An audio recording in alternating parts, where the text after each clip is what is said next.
नमस्कार साथियों। सार्थक पहल बदलाव हमसे है मैं पुनः आप लोगों का एक बार स्वागत है। आप सभी लोगों को दीपावली महापर्व की सभी को ढेर सारी शुभकामनाएं। और सार्थक पहल के माध्यम से आज मैं लेके आया हूं भारत में बैंकिंग व्यवस्था कि भारत में बैंकों की शुरुआत किस तरीके से हुई। इस वीडियो में हम देखेंगे कि भारत में सबसे पहला बैंक कब स्थापित हुआ था, विश्व में सबसे पहला बैंक स्थापित कब हुआ था, भारत में बैंक कब स्थापित हुआ था, भारतीयों द्वारा स्थापित पहला बैंक कौन सा है, एसबीआई की स्थापना किस तरीके से हुई, आरबीआई का संगठन किस तरीके से हुआ। तो बड़ा महत्वपूर्ण वीडियो होने वाला है आज हमारा, जो एमपीपीएससी के दृष्टिकोण से, आईएएस के दृष्टिकोण से एवं सभी प्रकार के राज्य लोक सेवा आयोग के दृष्टिकोण से, वनडे एग्जाम के दृष्टिकोण से, सभी दृष्टिकोण से ये एग्जाम महत्वपूर्ण होने वाला है। तो हमारे चैनल को लाइक कीजिए, शेयर कीजिए, सब्सक्राइब कीजिए और शुरू से एंड तक अवश्य देखें, बिल्कुल भी स्किप ना कीजिए। तो बैंकिंग, तो सबसे पहले हम देखते हैं बैंकिंग क्या है। बैंकिंग, तो बैंकिंग वो संस्थाएं हैं जो धन का लेन देन करती है। सीधी सी बात है, धन का लेन देन करती है, मतलब लोगों की जमाओं को स्वीकार करते हैं, डिपॉजिट्स को स्वीकार करती है और उनसे साख निर्गमित कर ऋणों के रूप में उसे लोगों को प्रदान भी करती है। साख के माध्यम से ऋणों के रूप में लोगों को प्रदान भी करती है। तो शॉर्ट में बैंक ऐसी संस्था है, बैंक ऐसी संस्था है जो लोगों से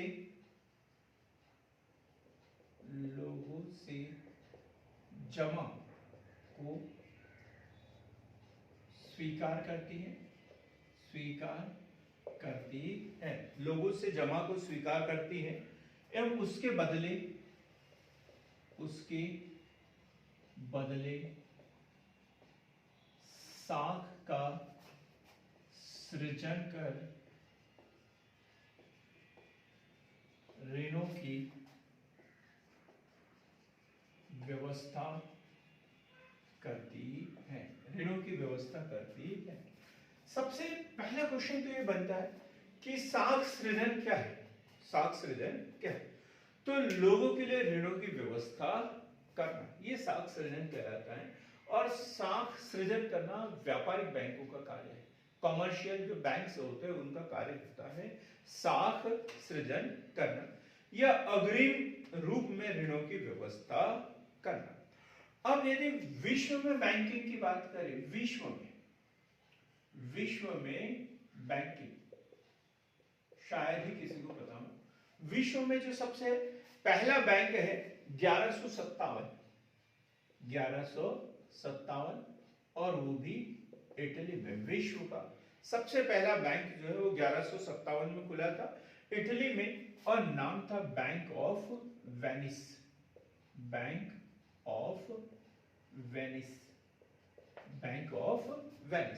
इसी तरीके से 1401 में दूसरा bank of Barcelona, bank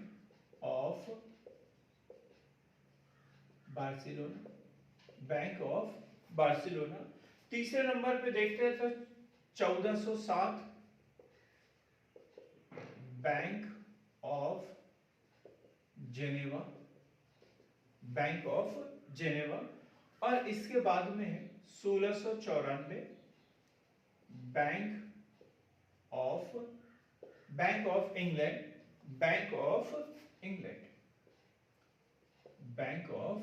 England. तो ये है भारत में बैंकिंग के विश्व में विभिन्न बैंक कब खुले थे। तो हमने देखा बैंक क्या है, बैंक ऐसी संस्था है जो लोगों से जमा को स्वीकार करती है और उसके बदले में साख सृजन कर अग्रिम ऋणों की व्यवस्था करती है। जो हमारा अगला टॉपिक शुरू होता है वो होता है भारत में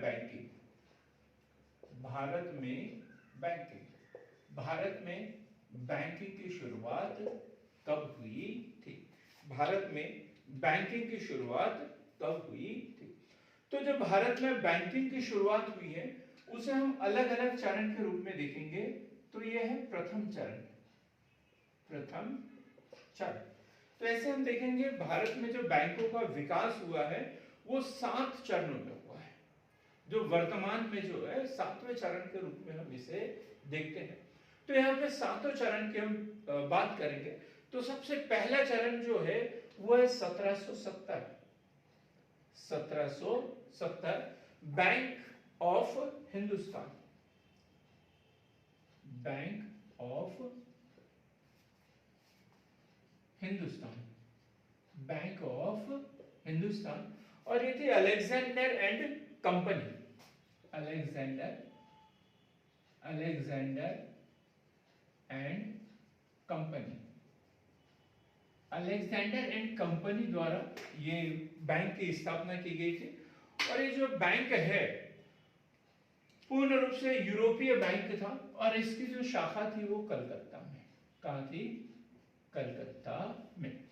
हम जो बैंकों के विभिन्न चरण पढ़ रहे हैं इससे पहले ये भी देखना है हमें बैंकिंग स्वरूप।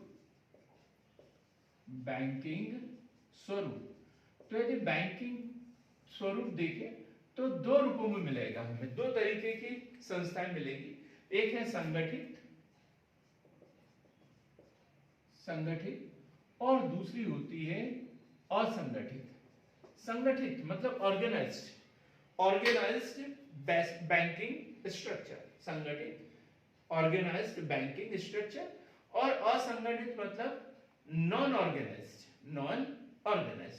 ऑर्गेनाइज्ड मतलब जो आरबीआई एक्ट के अधीन जिनकी स्थापना वगैरह होती है और उसके अनुसार जो कार्य करते हैं वो संगठित बैंक हैं। जैसे एसबीआई वगैरह जितने भी कॉमर्शियल बैंक है, चाहे वो निजी क्षेत्र के हो, सार्वजनिक क्षेत्र के हो, सभी प्रकार की जो बैंकिंग संस्था है वो संगठित। और असंगठित मतलब नॉन ऑर्गेनाइज्ड स्ट्रक्चर, जैसे साहूकार है, देशी बैंकर है, चिटफंड कंपनियां हैं, ये नॉन ऑर्गेनाइज्ड के अंतर्गत आते हैं। तो प्रथम चरण में क्या देखा? 1770 में bank of Hindustan Alexander and company द्वारा, और इसकी ब्रांच क्या थी? कलकत्ता में। और ये यूरोपीय बैंक थी और इसी तरीके के बैंक उस समय स्थापित हो रहे थे। हम देखते हैं द्वितीय चरण, बैंकिंग का द्वितीय चरण। और द्वितीय चरण में जो बैंक स्थापित हुए और उसमें थे प्रेसिडेंसी बैंक। इन बैंकों के नाम रखे गए presidency bank.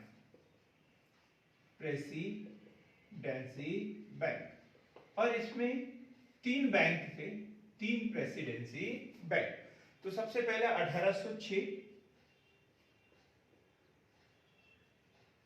Bank of Bengal 1806। फिर 1840 1840 bank of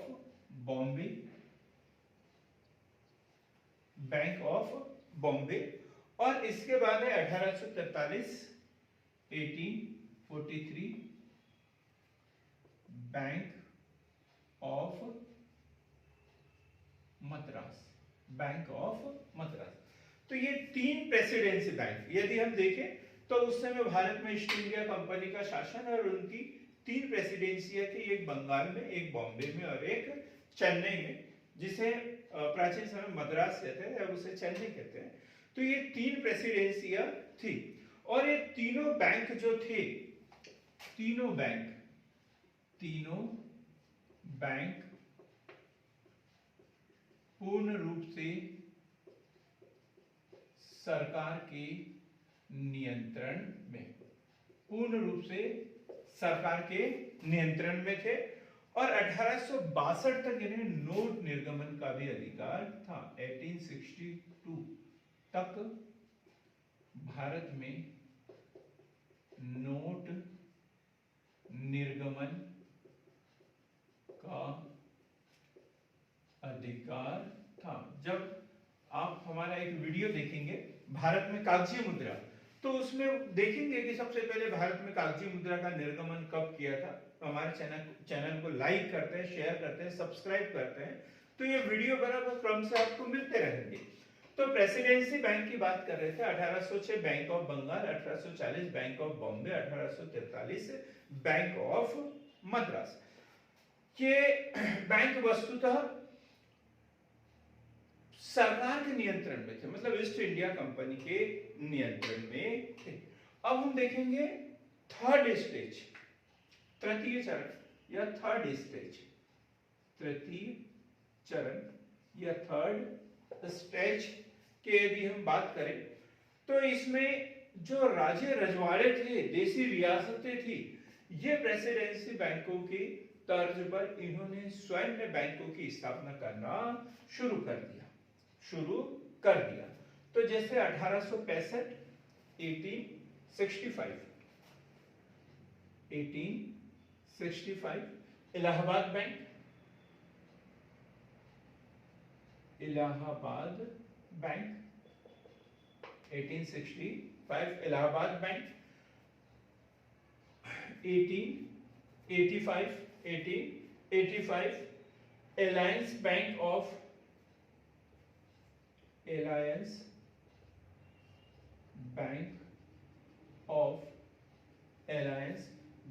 of Shimla, alliance bank of Shimla व Awadh commercial bank, Awadh commercial bank. ये दोनों बैंक की स्थापना 1885 अवध कमर्शियल बैंक, सॉरी यहां से ठीक करेंगे 1881। तो ये जो अवध कमर्शियल बैंक के साथ में एक सीधी सी बात जुड़ी है, सीमित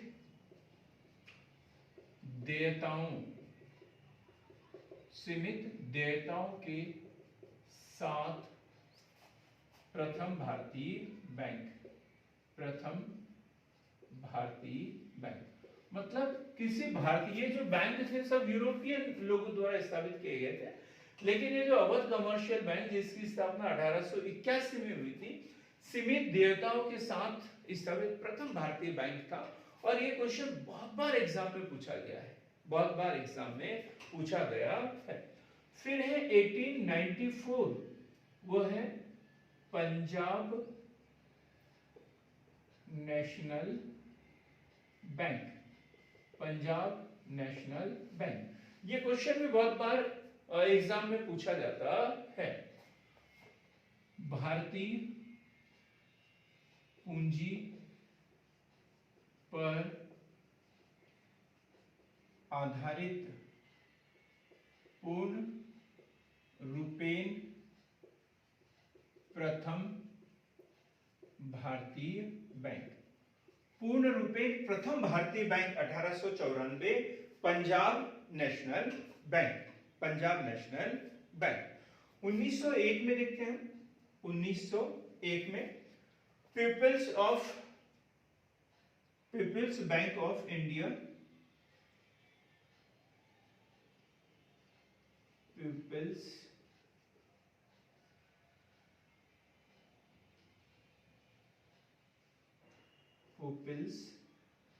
bank of India, people's bank of India.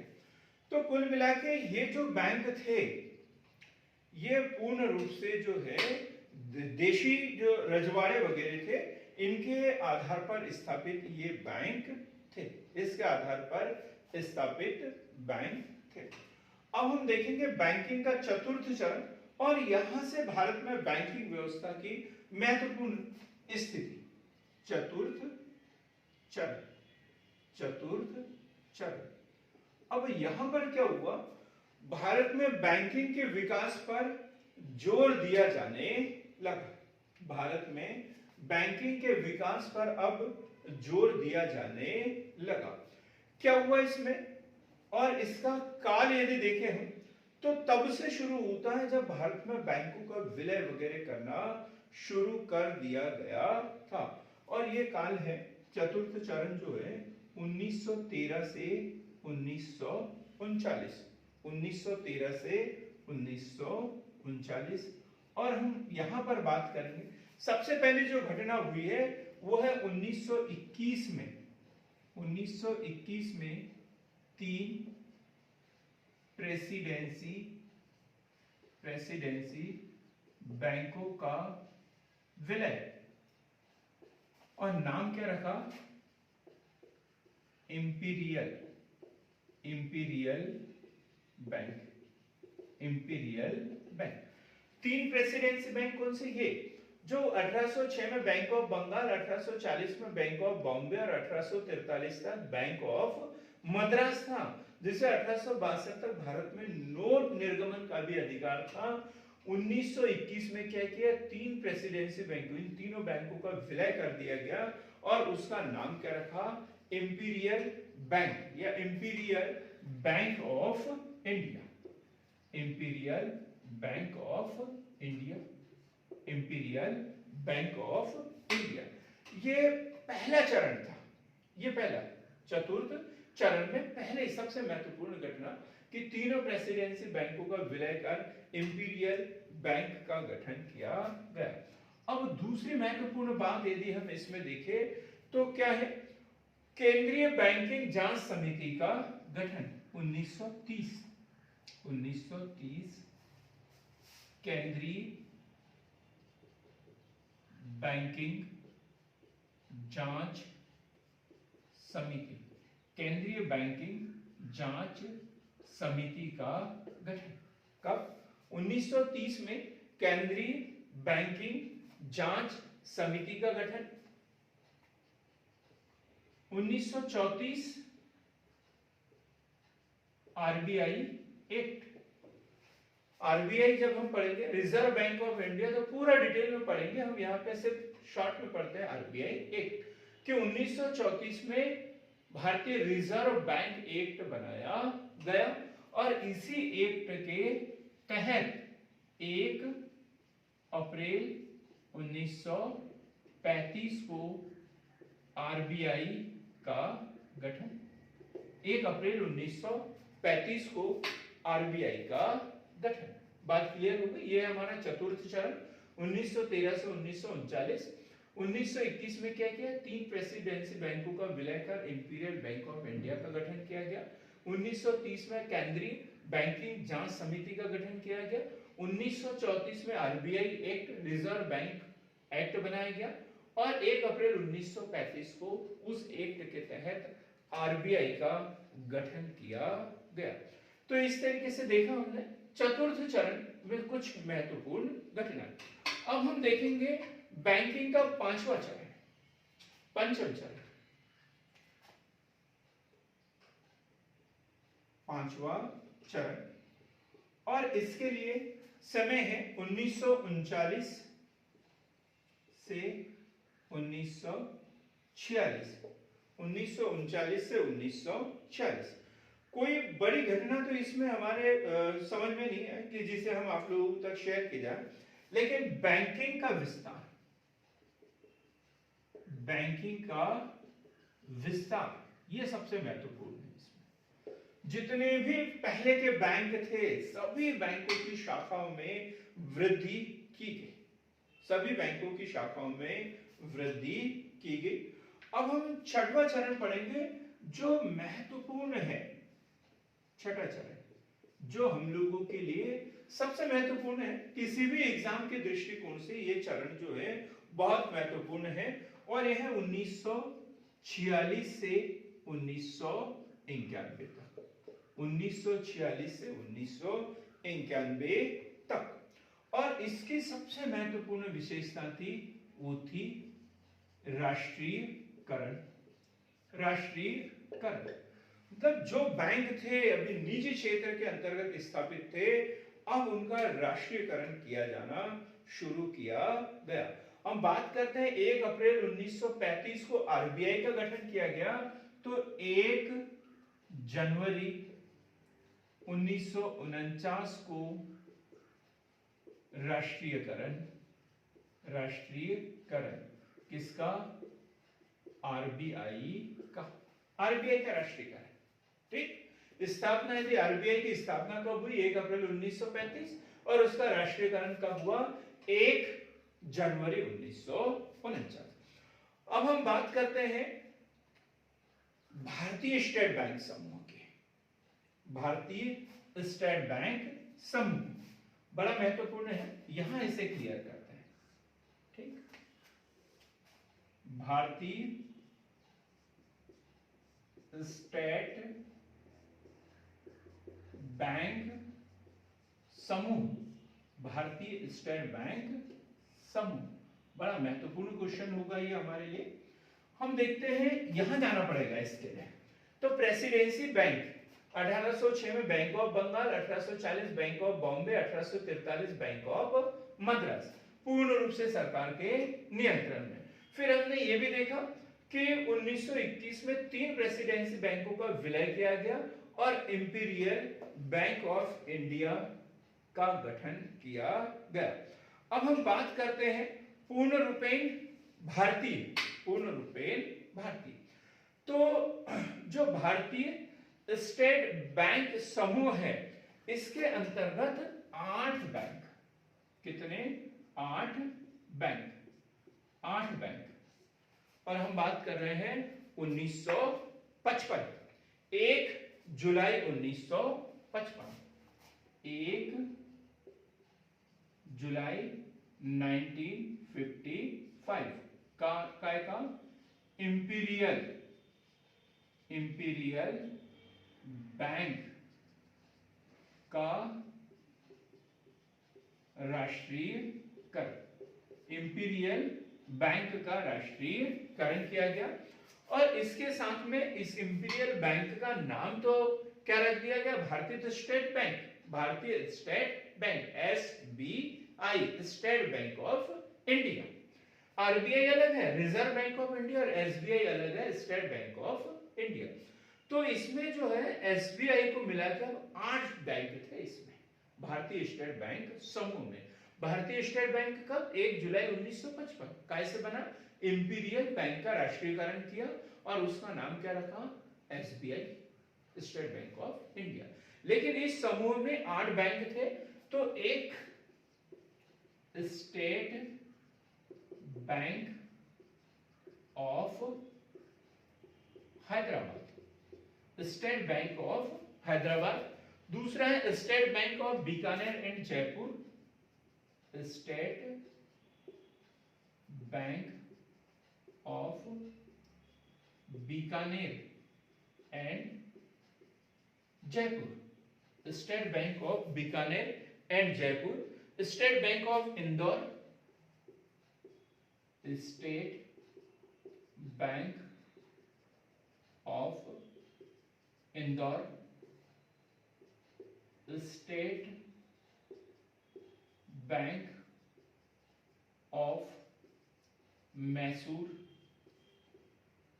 State bank of Saurashtra, state bank of Patiala, state bank of Patiala, state bank of Travancore, state bank of Travancore, और लास्ट में है एसबीआई। तो ये कहलाते हैं स्टेट बैंक समूह। ये जो 8 बैंक मिलकर कहलाते थे स्टेट बैंक समूह। अब क्या हुआ कि ये जो पूरे बैंक थे, ये राजे रजवाड़ों के बैंक थे, राजे रजवाड़ों के बैंक थे। और क्या हुआ? 1971 में जो प्रीवी पर्स थे वो समाप्त कर दिए गए। 1971 का जो एक्ट था उसके तहत इनके प्रीवी पर्स समाप्त कर दिए गए। प्रीवी पर्स अर्थात राजपत्ता। जब 1947 में हमारा देश आजाद हुआ तो विभिन्न रियासतों को भारत में विलय करने के लिए बोला गया कि तुम्हारे अधिकार सुरक्षित रखे जाएंगे। लेकिन 1971 तक क्या हुआ? उनके प्रीवी पर्स समाप्त कर दिए गए। ये क्वेश्चन पीएससी ने पूछा है कि प्रीवी पर्स कब समाप्त किए गए, तो 1971 में राजे रजवाड़ों के प्रीवी पर्स समाप्त कर दिए गए। जो राजभत्ता था वो समाप्त कर दिया गया और इसके जो प्रावधान थे भारतीय संविधान के अनुच्छेद 291 और 365 में थे प्रीवी पर्स के प्रावधान। अब वो दोनों अधिनियम जो है, दोनों जो अनुच्छेद है वो शून्य घोषित कर दिए गए, 291 और 365। अब जब प्रीवी पर्स समाप्त कर दिए गए तो इन बैंकों का धीरे धीरे एसबीआई समूह में विलय किया जाने लगा और सर्वप्रथम किया गया 13 अगस्त 2008 को बैंक ऑफ सौराष्ट्र, 13 अगस्त 2008 को इसका एसबीआई में विलय, एसबीआई में विलय किया गया और 2009 में कर दिया गया स्टेट बैंक का, स्टेट बैंक ऑफ इंदौर का एसबीआई में विलय। अब कितने बचे, एक एसबीआई बचा और दूसरे उसके 5 बैंक बचे। तो सरकार ने एक महत्वपूर्ण कदम लिया और वो लिया 1 अप्रैल 2017। 1 अप्रैल 2017 को ये जो 5 बैंक बचे हुए थे, state bank of Hyderabad, state bank of Bikaner and Jaipur, state bank of Mysore, state bank of Patiala और स्टेट बैंक ऑफ ट्रावनकोर, इन 5 बैंकों का एसबीआई में विलय कर दिया गया, विलय कर दिया गया। कब, 1 अप्रैल 2017। अब ये जो पहले स्टेट बैंक समूह कहलाता था, अब वो बन गया भारतीय स्टेट बैंक, मात्र भारतीय स्टेट बैंक। और भारत का सबसे बड़ा बैंक, सबसे बड़ा कॉमर्शियल बैंक, सार्वजनिक क्षेत्र का सबसे बड़ा व्यापारिक बैंक कौन सा है अभी, एसबीआई। इसका गठन कब हुआ, 1 जुलाई 1955 इंपीरियल बैंक के राष्ट्रीयकरण के साथ। प्रारंभ में इस समूह में 7 और शाखाएं शामिल थी, लेकिन धीरे धीरे उन सबका विलय एसबीआई में ही किया गया। एक और नाम आता है यहां पर, प्रथम महिला बैंक, प्रथम महिला बैंक, प्रथम भारतीय महिला बैंक। इसको भी याद करना जरूरी है, प्रथम भारतीय महिला बैंक। तो ये 19 नवंबर 2013 इसकी स्थापना कब हुई थी, 19 नवंबर 2013 मुंबई में इसकी स्थापना हुई, लेकिन इसका जो मुख्यालय था वो दिल्ली में रखा गया। याद रखना, प्रथम भारतीय महिला बैंक 19 नवंबर 2013 को स्थापना हुई, कहां पर, मुंबई में, और इसका मुख्यालय कहां पर रखा गया, दिल्ली में। उषा अनंत सुब्रमण्यम इसकी प्रमुख थी, भारतीय महिला बैंक की प्रमुख थी। लेकिन हम फिर जाते हैं 1 अप्रैल 2013 के पास, 1 अप्रैल 2017 जब 5 बैंकों का जब एसबीआई में विलय किया गया, उसके साथ ही इस महिला बैंक का भी उसमें विलय कर दिया गया। बात क्लियर हो गई एकदम, महिला बैंक बना और फिर एसबीआई में उसका विलय हो गया। तो यह हमारा 6वां चरण 1946 से 1991 तक। अब हम देखते हैं 7वां चरण, 7वां चरण। इसमें 1991 और भी है, एसबीआई के साथ में यदि देखते हैं तो और बैंकों का विलय हुआ है। यह 19 जुलाई 1969 1969 14 बैंकों का राष्ट्रीयकरण, 14 बैंकों का राष्ट्रीयकरण। वो बैंक जिनकी जो सकल पूंजी है 50 करोड़ या उससे अधिक थी, उन बैंकों का राष्ट्रीयकरण किया गया 19 जुलाई 1969। याद रखना है बराबर। फिर 15 अप्रैल 1980, 15 अप्रैल 1980, और इसमें 6 बैंकों का राष्ट्रीयकरण है, 6 बैंकों का राष्ट्रीयकरण। 6 बैंकों का राष्ट्रीयकरण 15 अप्रैल 1980 को 6 बैंकों का राष्ट्रीयकरण, उन बैंकों का जिनकी सकल पूंजी 200 करोड़ या उससे अधिक थी, ऐसे 6 बैंकों का पुनः राष्ट्रीयकरण कर दिया गया। इसी बीच जो है आरबी 2 अक्टूबर 1975 RRB regional rural development bank of India, क्षेत्रीय ग्रामीण बैंकों की स्थापना कब? 2 अक्टूबर 1975। इसके साथ ही 1982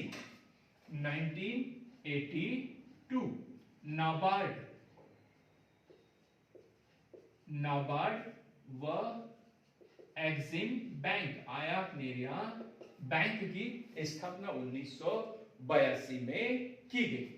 तो इस तरीके से छठवां चरण जो है भारतीय दृष्टिकोण से बड़ा महत्वपूर्ण चरण था, जो भारत में जो बैंक संचालित थे उन सबका राष्ट्रीयकरण किया गया। और जो 7वां चरण है, 7वां चरण जिसमें भारतीय बैंकिंग की नवीन प्रवृत्ति आएगी, और वो है 1991 से अब तक। तो इसके लिए हमारे चैनल को सब्सक्राइब करना पड़ेगा और अगला वीडियो सबसे पहले आपको प्राप्त करना पड़ेगा। तो इसके ये जो 7वां चरण है इसे हम अगले वीडियो में देखेंगे। तो मित्रों, हमने आज देखा कि भारत में बैंकिंग का विकास किस तरीके से हुआ है। आप चाहे तो इसका स्क्रीनशॉट भी ले सकते हैं और हमारे साथ बने रहे, वीडियो को अंत तक देखा, इसके लिए बहुत बहुत